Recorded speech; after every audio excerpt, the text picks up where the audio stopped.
Hello అండి. Welcome to our channel. నేను మీ సిరి. ఈరోజు మనం చెప్పుకోబోయే కథ 'ప్రేమ మజిలీ' పార్ట్ 35. అఖిల ముందే ఆయనతో మాట్లాడినట్టు మెసేజ్‌కి రిప్లై ఇచ్చింది స్వరకి. ఫోన్ పక్కన పెట్టి అలాగే ఆలోచిస్తూ కూర్చుంది స్వర. ఇప్పుడు సడన్‌గా ఏమైందని ఇంతగా రియాక్ట్ అయ్యాడో? అతనికి కోపం కూడా రాలేదు కదా! అసలు ఈ అన్నుకి ఏమైంది? స్వరకి అర్థం కాలేదు. ఇంతకీ నిద్రపోయాడు కాబట్టి సరిపోయింది. లేకపోతేనా భయంగా అనుకుంది స్వర. గడ్డం కింద చేతులు పెట్టుకుని మరొక చేత్తో అనిరుద్ నుదురు నిమురుతూ ఆలోచిస్తోంది స్వర. అలా మరో గంటన్నర గడిచిపోయింది. రావాల్సిన డెస్టినేషన్ ఇంకో 5 నిమిషాల్లో ఉంది అనగా అన్ను లోపల భయంగా ఉన్న ధైర్యం తెచ్చుకుని మెల్లిగా అతడి చెంప మీద తడుతూ పిలిచింది. అతడు మెల్లిగా కదిలాడు. భారంగా కనురెప్పలు తెరిచాడు. అతని కళ్ళు తెరవగానే తన వైపే ఆతృతగా చూస్తున్న స్వర ముఖం కనిపించింది. ఒక్క క్షణం ముఖం చిట్లించి సరిగ్గా చూశాడు ఆమె వంక. అతడు ముఖం చిట్లించడంతో స్వర మూతి ముడుచుకుపోయింది. తల పక్కకు పెట్టి వెనక్కి తిరిగి మళ్ళీ చూశాడు. ఆమె మీద ఉన్నాడని అర్థమై లేచి కూర్చున్నాడు. ఏమైంది? అడుగుతున్న అతడిని చూస్తుంటే స్వరకి ఒళ్ళు మండింది. ఆ గడద గుడ్డు అయింది, బూందీ లడ్డయింది అంది పళ్ళు పటపట్లాడిస్తూ. ముఖం వికారంగా పెట్టి ఆమె వైపు చూశాడు. ఆమె మాటకి అర్థం కాక, స్వర, నువ్వు ఏ లాంగ్వేజ్లో మాట్లాడుతున్నావు అని అడుగుతున్న అనిరుద్ని నోరు తెరుచుకుని చూసింది స్వర. ఏమయ్యా, నీకేమైనా పిచ్చా? పిచ్చి పిచ్చిగా చేసి ఇప్పటి వరకు నిద్రపోయి తిక్క తిక్కగా వాగుతున్నావు కోపంగా అంది స్వర. నేనేం చేశాను? ఒళ్ళు విరుచుకుంటూ ఆవలించాడు అనిరుద్. బూతులు తిట్టాలనిపించి అవి కూడా రాక లోపలే గొనిగింది స్వర. అతడు చేసిందంతా పూసగుచ్చినట్టుగాక సూదిలో దారం ఎక్కించినంత వివరంగా చెప్పింది స్వర. అనిరుద్ ముఖంలో దిగులు చోటు చేసుకుంది. అతడు మౌనం వహించి తల పక్కకి తిప్పుకొని కిటికీ నుంచి బయటికి చూడసాగాడు. అతడిని గమనిస్తోంది స్వర. అన్నూ మరింత మెత్తగా పిలిచి అతని చేతి మణికట్టు దగ్గర పట్టుకుంది ఆమె. ఊ అతడు మెల్లిగా బదులు పలికాడు ఆమెకి. ఏమైంది? ఆమె గొంతులో మాయకో లేక మంత్రానికో ఆమె వైపు తల తిప్పి చూశాడు అతను. అసలేమైంది నీకు? ఎందుకలా బిహేవ్ చేశావు? అతడికి కోపం రాకుండా లాలనగా అడిగింది. అతడు సమాధానం చెప్పలేనట్టు మిన్నుకుండిపోయాడు. స్వర ఇక ఏమీ అడగదలుచుకోలేదు అతన్ని. ట్రైన్ స్టేషన్ లాగడంతో ఇద్దరూ బ్యాగులు పట్టుకుని దిగారు. అది చాలా చిన్న స్టేషన్. 10 మంది కంటే ఎక్కువ లేరు. అలాంటి చిన్న స్టేషన్ని, అలా తక్కువ జనసంచారం ఉన్న ప్రదేశాన్ని అతడెప్పుడూ చూడలేదు. బ్యాగులు ఈడ్చుకుంటూ అనిరుద్తో పాటు బయటకొచ్చింది స్వర. ఒక్క ఆటో కూడా కనిపించలేదు బయట. స్వర వైపు విసుగ్గా చూస్తూ, ఏంటి స్వర ఇది? అసలు ఎలా వెళ్ళాలి అని అడిగాడు. అప్పటికే బాగా ఎండబెట్ట కొడుతోంది. ఈ ఎండలో అలవాటు లేని కారణంగా అనిరుద్ ముఖం ఎర్రగా కందిపోయింది. అతడినలా చూసి జాలి వేసింది స్వరకి. అతడు కర్చీఫ్ తీసి ముఖం తుడుచుకున్నాడు. అయ్యో అనిపించింది ఆమెకి. కాసేపటికి వాళ్ళ ముందు ఎద్దుల బండి ఆగింది. అది విచిత్రంగా చూశాడు అనిరుద్. ఆ ఎద్దుల బండి నడిపే వ్యక్తి స్వర దగ్గరకొచ్చాడు. బాబుగారు మిమ్మల్ని ఎంటెట్టుకు రమ్మన్నారమ్మా అని అన్నాడు అతను. అన్నో వెళ్దామా అని స్వర ఉత్సాహంగా అడిగింది. దీంట్లో వెళ్ళాలా? ఎలా? అయోమయంగా చూశాడు అనిరుద్. బలిసినోళ్ళకి ఇలాంటివెలా తెలుస్తాయిలే అని లోపల గొనిగింది స్వర. అతని చేతిని పట్టుకొని వెనక్కి తీసుకెళ్ళింది. గుడిసెలాగా పై కప్పు ఉంది. పైకెక్కు అతన్ని పిలిచింది స్వర. నిన్ను పెళ్లి చేసుకున్న పాపానికి నన్ను ఎక్కడికెక్కడికో తిప్పుతున్నావు కదా, అసలు దీంట్లో ఎలా కూర్చుంటారు? చిరాగ్గా అన్నాడు అనిరుద్. ప్లీజ్ అన్నో అలా అనకు, నా కోసం ప్లీజ్ అతని చేతిని మెల్లిగా పట్టుకుని పిలిచింది స్వర. ఆమె చేతిని వదిలించి కోపంగా ఎక్కి కూర్చున్నాడు. అతని కాళ్ళు బయటకు వేశాడు. లోపల పట్టక ఎడ్లబండి నడిపే వ్యక్తితో స్వర ముచ్చట్లు పెట్టింది. ఆమె వైపు చిరాగ్గా, కోపంగా, అసహనంగా అన్ని భావాలు కలిపి చూపించాడు అనిరుద్. అతడేమో తక్కువ మాట్లాడతాడు, ఆమెమో లొడలొడ వాగుతూనే ఉంటుంది.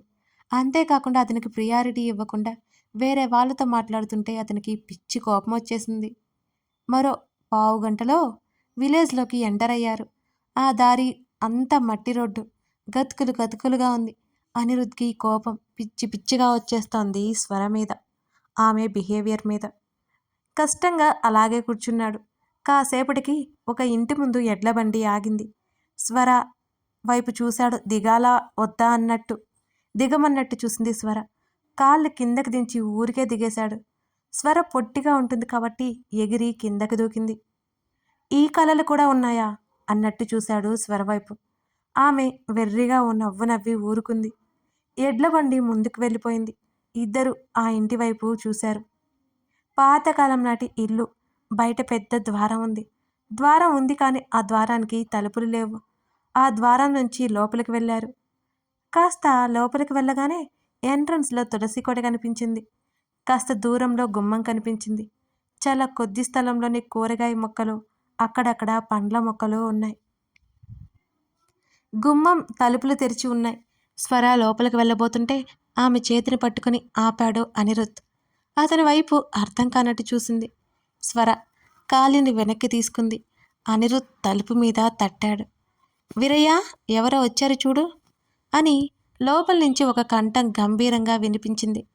తలకి ఎర్ర కండవ కట్టుకుని లుంగి చొక్కాలో ఒకతను దర్శనమిచ్చాడు వారికి. వాళ్ళిద్దరి వైపు ఎవరు అన్నట్టు చూశాడు. మీ పెద్దయ్య గారిని కలవాలి ప్రొఫెసర్ అని చెప్తే అనిరుద్ధ్కి డౌట్ వస్తుందని అలా చెప్పింది స్వర. అతడు రమ్మన్నట్టు పక్కకి తప్పుకోవడంతో బయటే చెప్పులు విడిచి ఇద్దరూ లోపలికి అడుగుపెట్టారు. మడత కుర్చీలో కూర్చొని ఒకతను పుస్తకం చదువుకుంటున్నాడు. చూడ్డానికి 50 సంవత్సరాల పైన ఉన్నట్టు తెలుస్తోంది. అంకుల్, ఆయన్ని చూస్తూ పిలిచింది స్వర. ఆయన ఎలా రియాక్ట్ అవుతాడేమోనని కాస్త భయంగానూ చూస్తోంది ఆమె. స్వరా, నువ్వా? రామ్మారా. ఆయన చిరునవ్వుతో కళ్ళార్పగానే స్వరకి నిశ్చింతగా అనిపించింది. అమ్మయ్య, అఖిల చెప్పి ఉంటుందని ఆమెకు అర్థమైంది. ఎలా ఉన్నారు? బాగున్నారా? చాలా రోజులైంది మిమ్మల్ని చూసి అని అడిగింది స్వర. నేను బాగున్నాను. ఇన్నాళ్ళు పట్టిందా ఇక్కడికి రావడానికి అంటూ కుర్చీలో నుంచి పైకి లేచాడు ప్రొఫెసర్. ఇతను నా హస్బెండ్ అనిరుద్ అంటూ ఆయనకి పరిచయం చేసింది స్వర. Hello young men. ఆయన నవ్వుతూ చెయ్యి ఇచ్చాడు. చాలా విసుగ్గా చిరాగ్గా ఉన్న ఆయన నవ్వుతూ పలకరించడంతో చేతిని అందించి హలో అండి అన్నాడు అనిరుద్. అనిరుద్ని అంచనా వేస్తున్న ఆయన చిన్నగా నవ్వుకొని స్వర వైపు చూశాడు. వెంటనే చేతిని వెనక్కి తీసుకున్నాడు అనిరుద్. వీరయ్య, వీళ్ళకి గది చూపించు. వీరయ్యను కేక వేసి ప్రయాణం చేసి వచ్చారు కదా, వెళ్ళి ఫ్రెష్ అయ్యండి, భోజనం చేద్దాం. ఆయన చెప్పడం ఆలస్యం. స్వర తన ప్రియాతి ప్రియమైన హస్బెండ్ని గదిలోకి లాక్కెళ్ళిపోయింది. అనిరుద్ ముఖం కాళ్ళు చేతులు కడుక్కొని వచ్చాడు. ఆ ఇంట్లో ఏసీ లాంటివి ఏమీ కనిపించకపోయేసరికి చిరాకు వచ్చింది అతనికి. ఫ్యాన్ వేసుకొని బెడ్ మీద కూర్చుని బెడ్ రెస్ట్కి ఆనుకొని రిలాక్స్గా వెనక్కి వాలాడు అతను. స్వర ముఖం తుడుచుకుంటూ బయటకొచ్చి అతని వైపు చూసింది.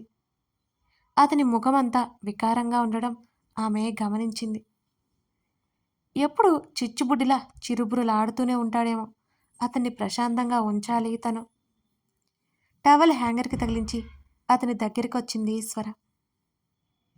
అన్ను బెడ్ పక్కనే నిలబడి అతనిని పిలిచింది. ఆమె వైపు తల తిప్పి చూశాడు అనిరుద్. ఆమె చేతిని పట్టుకుని ఇంకాస్త దగ్గరికి లాగి పల్లెటూరు అన్నావు, అలా ఉంటుంది ఇలా ఉంటుంది అన్నావు. అసలు నాకు ఇక్కడ ఏం నచ్చలేదు స్వర. చాలా విసుగ్గా ఉంది. అసలు ఎందుకు తీసుకొచ్చావు ఇక్కడికి అని ముఖం చిట్లించి చూస్తూ అడిగాడు అనిరుద్. అతడిని ప్రశాంతంగా ఎలా మార్చాలో అర్థం కాలేదు స్వరకి. ఇప్పుడు ఇలాగే ఉంటుంది. ప్రయాణం చేసావు కదా, కాస్త చిరాగ్గా ఉంటుంది. సాయంత్రం కల్లా సెట్ అయిపోతావు. ప్లీజ్ నా కోసం ఉండు అని అతడి గడ్డం పట్టుకుని బ్రతిమాలింది. ఆమె కొంచెం ముందుకు వంగి అలా మాట్లాడుతుంటే ఆమె వైపే చూశాడు అనిరుద్. ఆమె ముఖం సరిగ్గా తుడుచుకోకపోవడంతో ఆమె చెవి దగ్గర నుంచి ఒక నీటి ధార ఆమె కంఠం దగ్గరికి వచ్చి అక్కడే ఆగిపోయింది. ఆమె శరీరంలోకి ఇంకిపోతున్నట్టు అనిపించింది అతనికి. అప్రయత్నంగా అనిరుద్ పెదవులు తడుపుకున్నాడు. కథ కొనసాగుతోంది. ఈ కథ నచ్చితే తప్పకుండా లైక్ చేసి మీ అమూల్యమైన అభిప్రాయం తెలపండి. అలాగే రాబోయే అప్డేట్స్‌లో మీకు మరింత ఇంట్రెస్ట్ కలుగుతుంది. నాది హామీ. మర్చిపోకండి సబ్స్క్రైబ్ చేసుకోవడం. అలాగే రెగ్యులర్‌గా 2 అప్డేట్స్ ఇవ్వడానికి ప్రయత్నం చేశాను. మీరు గుర్తించాలి. Thank you for watching this video. మరో ఎపిసోడ్‌తో కలుద్దాం.